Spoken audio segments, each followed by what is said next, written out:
Capítulo 2. As intenções dos corsários eram óbvias. Ancorados a curta distância da ilha, ficará evidente que pretendiam lançar seus escaleres ao mar no dia seguinte e alcançar a praia. Embora preparados e determinados a agir, os colonos não abandonaram a prudência. Quem sabe, na eventualidade de os piratas desembarcarem no litoral sem se embrenharem na ilha, não conseguissem dissimular sua presença. Com efeito, era possível que estes não tivessem outro plano senão se abastecer de água no Mersey, e, nesse caso, era altamente provável que a ponte, a 3 quilômetros da foz, e as obras das chaminés escapassem a seus olhares. Mas por que aquele pavilhão hasteado na carangueja do Brig? Por que aquele disparo de canhão? Pura bravata sem dúvida, a menos que fosse sinal para um assalto. Cyrus Smith agora sabia que o navio estava poderosamente armado. Ora, para responder ao canhão dos piratas, de que dispunham os colonos da ilha Lincoln? De simples espingardas. Por outro lado, observou Cyrus Smith, desfrutamos de uma situação inexpugnável. O inimigo não tem como descobrir a boca do escoadouro, agora que ele está imerso sob os bambuzais e o capinzal. Ninguém é capaz de entrar em Granite House. E nossas plantações, nosso terreiro, nosso curral, tudo, enfim, tudo? Exclamou Pencroff, batendo o pé. Eles podem devastar, destruir tudo em poucas horas. É verdade, Pencroff, respondeu Cyrus Smith, e não temos nenhum modo de impedi-los. Serão numerosos?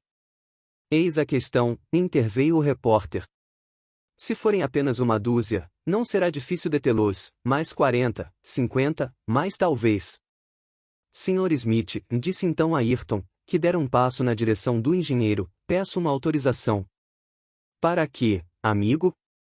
Para ir até o navio verificar o contingente da tripulação.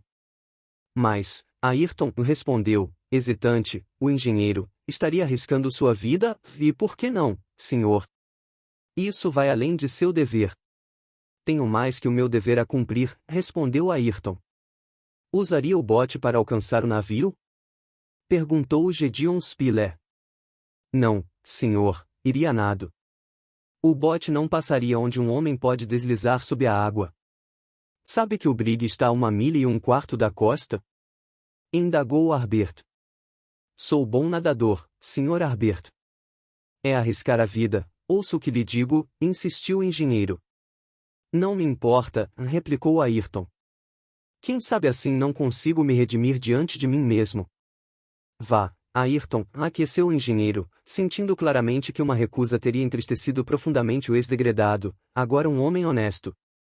Irei com o senhor, ofereceu-se Pencroff. O senhor desconfia de mim.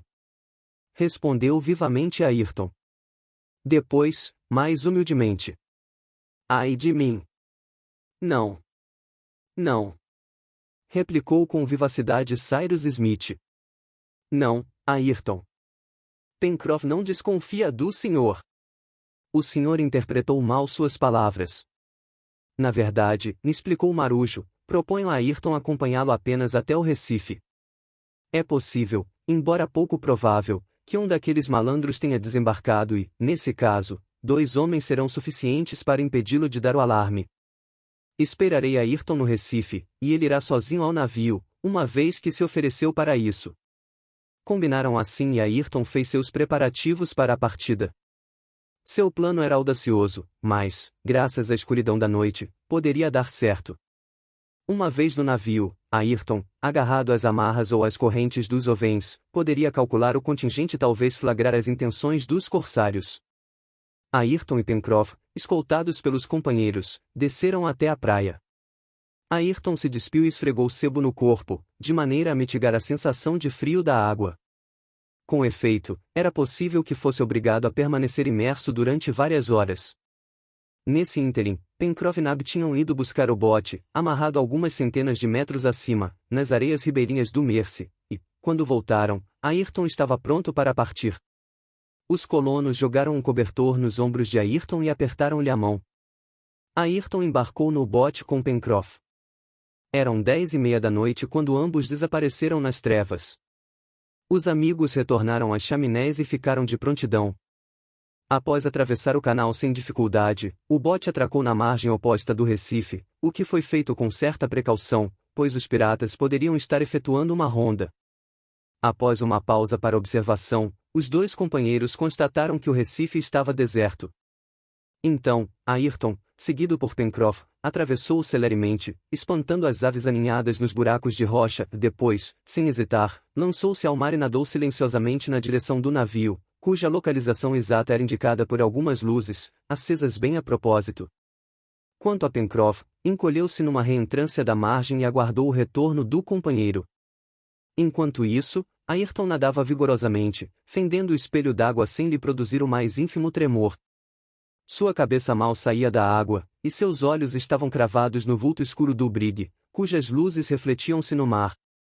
Seu único pensamento era a missão que prometera cumprir, esquecia-se dos perigos que teria pela frente não só a bordo do navio, como também naquelas águas que tubarões costumavam frequentar.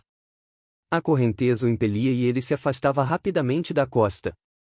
Meia hora depois, Ayrton, sem ser visto nem ouvido, submergia e acercava-se do navio, agarrando-se com uma das mãos nas correntes do gurupés. Respirou então, e subindo pelas correntes, conseguiu alcançar a ponta do beque, onde secavam alguns calções de marinheiro. Depois de vestir um, prendeu-se com firmeza e escutou. Ninguém dormia a bordo do brigue. Ao contrário. Conversava-se, cantava-se, ria-se. E eis as frases, acompanhadas de imprecações, que mais impressionaram Ayrton. Foi uma ótima aquisição esse brigue. É veloz o Speed. Merece o nome que tem. Pode vir toda a marinha de Norfolk. Vai ficar na rabeira. Um urra para o comandante. Urra para Bob Harvey. O que Ayrton sentiu ao ouvir esse fragmento de conversa, o leitor só compreenderá se souber que, naquele Bob Harvey, ele acabava de reconhecer um ex-comparsa da Austrália, um marujo temerário, que dera seguimento a seus planos criminosos.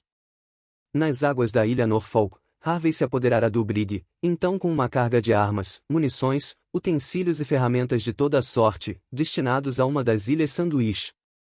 Todo o seu bando embarcara, e, piratas após o degredo, mais ferozes que os próprios malaios, os miseráveis riscavam o Pacífico, destruindo navios e massacrando tripulações.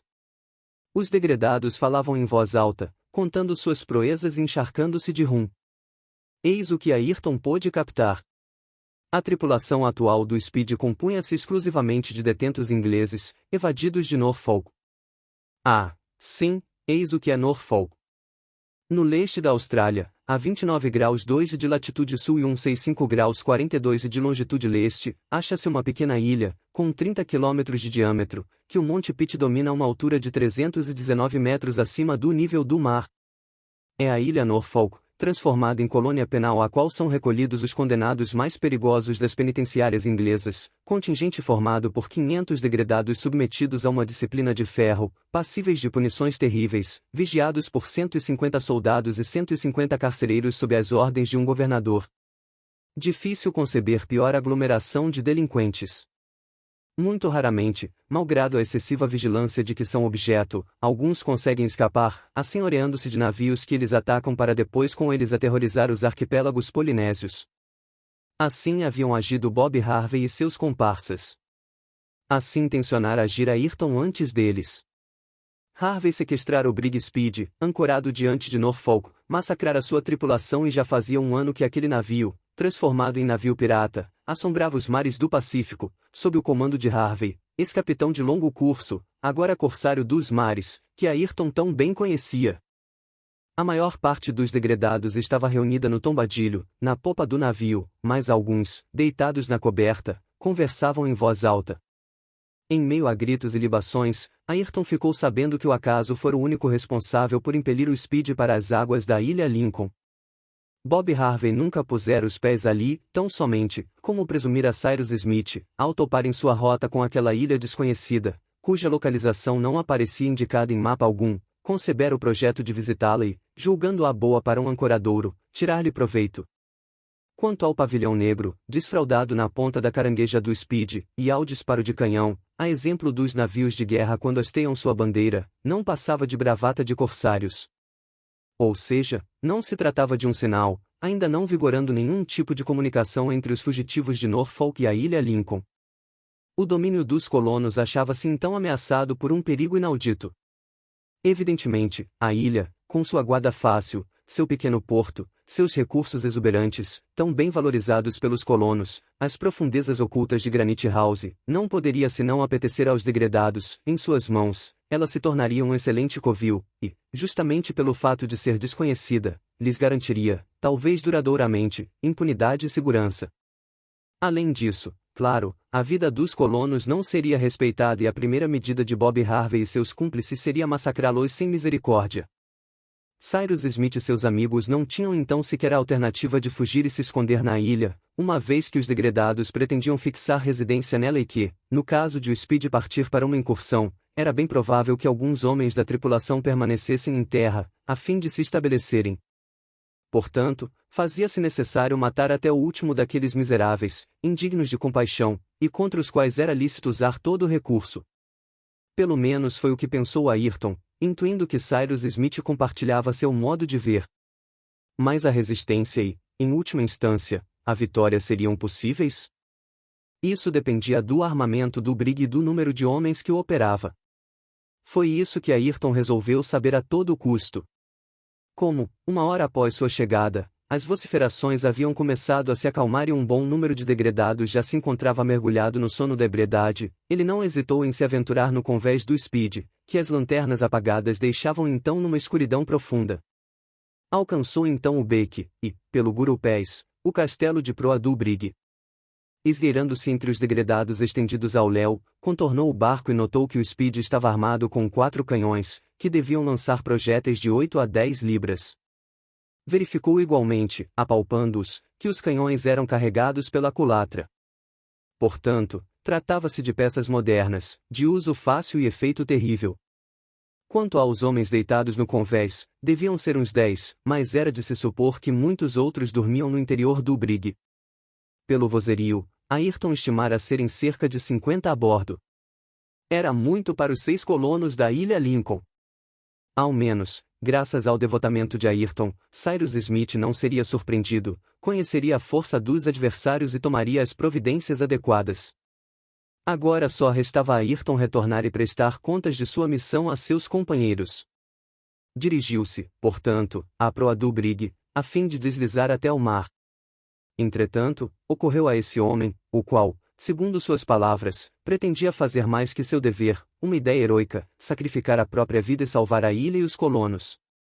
Cyrus Smith não poderia evidentemente resistir a 50 bandidos armados até os dentes, penetrando em Granite House à força ou cercando-os e deixando-os à míngua, eles terminariam por prevalecer. Viu então seus salvadores, aqueles que o haviam feito novamente homem, e homem orado, aqueles a quem devia tudo, mortos sem piedade, suas obras devastadas, sua ilha transformada num covil de piratas. Ruminou, em suma, que era ele, Ayrton, a principal causa daquela catástrofe, uma vez que seu ex-comparsa Bob Harvey não fizera mais que concretizar seus próprios planos, e um sentimento de horror apoderou-se de todo o seu ser. Daí aquela irresistível vontade de explodir o brig, e junto com ele todos os que nele se encontravam. Pereceria na explosão, mas teria cumprido seu dever. Ayrton não hesitou. Alcançar o paiol de pólvora, que fica sempre na proa do barco, era fácil. Não devia faltar pólvora num navio que exercia aquele tipo de atividade, bastando uma fagulha para destruí-lo num piscar de olhos. Ayrton alcançou a entrecoberta, juncada de marujos que a bebedeira, mais que o sono, mantinha anestesiados. Uma lanterna estava acesa ao pé do grande mastro, em torno do qual estava fixada uma rede com armas de fogo dos mais variados modelos. Ayrton desemaranhou da rede um revólver e certificou-se de que estava carregado e pronto para uso. Era tudo de que necessitava para realizar a obra de destruição. Esgueirou-se então até a proa, de maneira a posicionar-se sob o tombadilho do brig, onde devia estar o paiol. No entanto, era difícil rastejar naquela entrecoberta escura sem esbarrar em algum degredado ainda não emborcado no sono. Ayrton, alvo de alguns palavrões e socos, foi mais de uma vez obrigado a interromper seu avanço. Finalmente chegou à divisória que fechava as dependências da proa e encontrou a porta que devia abrir o paiol em si. Forçado a arrombá-la, Ayrton pôs mãos à obra. Tarefa difícil de ser executada sem ruído, visto tratar-se de arrebentar um cadeado. Mas a mão vigorosa do marinheiro destruiu o cadeado e a porta se abriu. Nesse momento, um braço pousou no ombro de Ayrton. "O que faz aqui?" perguntou com uma voz ríspida um homem grandalhão, que, erguendo-se na penumbra, jogou bruscamente na cara de Ayrton a luz de uma lamparina. Ayrton recuou agilmente. No clarão fugaz da lamparina, reconhecera seu ex-comparsa, Bob Harvey, sem que este, que julgava Ayrton morto há tempos, o reconhecesse. "O que faz aqui?" perguntou Bob Harvey, agarrando Ayrton pelo cinto. Mas Ayrton, sem responder, repeliu vigorosamente o chefe dos degredados e tentou correr para o paiol. Um tiro de revólver em meio àqueles barris de pólvora e tudo estaria terminado. Atrás dele, cambada! Gritara Bob Harvey. Despertados pelo alerta, 2 ou 3 piratas haviam se levantado e, lançando-se sobre Ayrton, tentado derrubá-lo no chão. O vigoroso espião desvencilhou-se daqueles braços, e com 2 tiros de seu revólver, abateu 2 corsários, porém, uma facada de que ele não conseguirá se esquivar penetrar-lhe no músculo do ombro. Ayrton percebeu claramente que não podia mais executar seu plano. Bob Harvey fechará a porta do paiol, e, na entrecoberta, a movimentação indicava um despertar geral dos piratas. Ayrton precisava resguardar-se para combater ao lado de Cyrus Smith. Só lhe restava, então, fugir. Mas ainda seria possível? Isso era incerto, embora Ayrton estivesse determinado a tudo para retornar ao convívio dos companheiros. Restavam-lhe 4 tiros.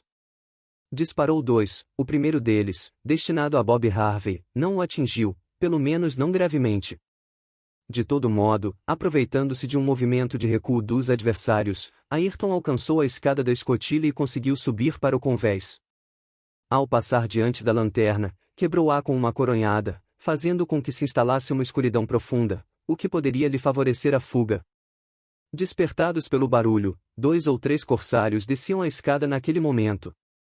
Um quinto disparo do revólver de Ayrton fez com que um rolasse escada abaixo, enquanto os outros escafediam-se, sem nada entender do que se passava. Em 2 pulos, Ayrton atravessou o convés do brig e, 3 segundos mais tarde, após ter descarregado pela última vez o revólver na cara de um pirata que acabava de agarrá-lo pelo pescoço, transpunha a murada e se jogava no mar.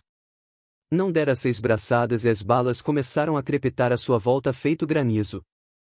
Quais não foram as emoções de Pencroff, abrigado sob uma rocha do Recife, e as de Cyrus Smith do repórter, bem como de Arbuthnot, enfarruscados nas chaminés, ouvindo aquelas detonações reverberarem a bordo do brig.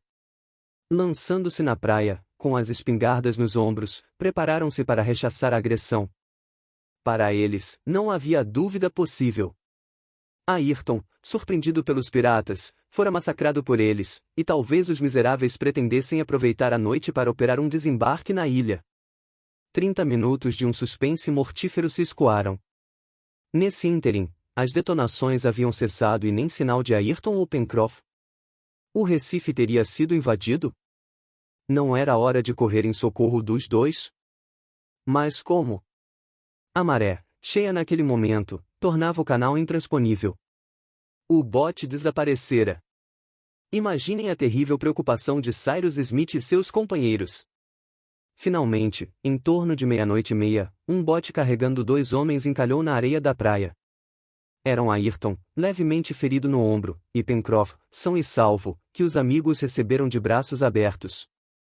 Todos se refugiaram sem demora nas chaminés. Lá, Ayrton narrou o sucedido, sem nada esconder da ideia de explodir o brig que tentará pôr em prática. Todas as mãos se estenderam para Ayrton, que não dissimulou quão grave era a situação. Os piratas estavam cientes. Sabiam que a ilha Lincoln era habitada. Só desembarcariam em grande número e bem armados. Não respeitariam nada. Se os colonos caíssem em suas mãos, não deviam esperar qualquer tipo de compaixão. Pois bem, saberemos morrer, bradou o repórter. Voltemos para casa e aumentemos a vigilância, aconselhou o engenheiro. Temos alguma chance de sair dessa, Sr. Cyrus? Perguntou o marujo. 6 contra 50. Sim. 6. Sem contar. Ora, quem? Perguntou Pencroff. Cyrus não respondeu, mas sua mão apontou para o céu.